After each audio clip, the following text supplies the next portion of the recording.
మీ business ఏదైనా మీ ఊర్లో promotion చేయాలంటే అది సుమన్ టీవీతోనే సాధ్యం. ఇప్పుడే సంప్రదించండి.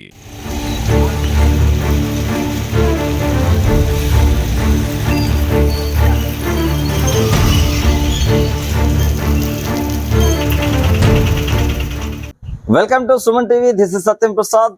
బంగాళాఖాతంలో ఏర్పడిన అల్పపీడన ప్రభావం ఈ నెల 16వ తేదీ నుంచి కూడా స్థిరంగా కొనసాగుతూ ఉంది. ప్రస్తుతం ఈ అల్పపీడనం బాగా తీవ్ర రూపం దాల్చింది. మంగళవారం నుంచి తీవ్ర రూపం దాల్చి పశ్చిమంగా పయనించింది. ప్రస్తుతం ఇది వాయువ్యంగా మారింది. ఈ నేపథ్యంలో చిత్తూరు జిల్లాలో బుధవారం సాయంత్రం నుంచి కూడా ఓ మోస్తరు చిరుజల్లులు కురుస్తూ ప్రస్తుతం తీవ్ర రూపం దాలుస్తూ ఉంది. మరో 3 రోజుల పాటు కూడా ఈ అల్పపీడన ప్రభావం చిత్తూరు జిల్లా రాయలసీమపై కూడా ఉంటుందని చెప్పి వాతావరణ శాఖ హెచ్చరికలు జారీ చేసింది.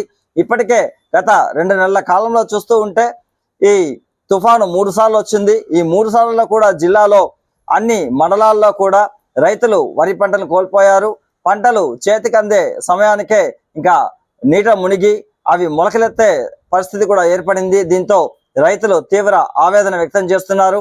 ఒక వరి పంటే కాకుండా చిత్తూరు జిల్లాలో మరిన్న చిరుధాన్యాల పంటలు, వాణిజ్య పంటలు కూడా నీట తడిసి అవి దేనికి పనికి రాకుండా పోయింది.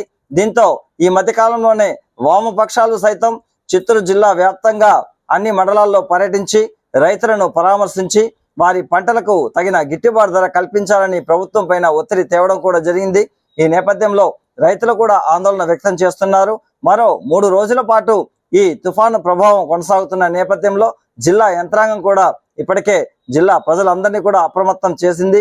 అప్రమత్తంగా ఉండాలని, ఎక్కడ వాగులు వంకల దగ్గర కూడా వెళ్లరాదని కూడా సూచించింది.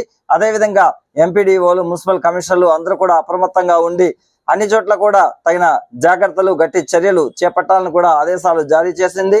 రైతులు కూడా అప్రమత్తంగా ఉండాలని కూడా ఇప్పటికే ఆదేశాలు, సూచనలు జారీ చేసింది.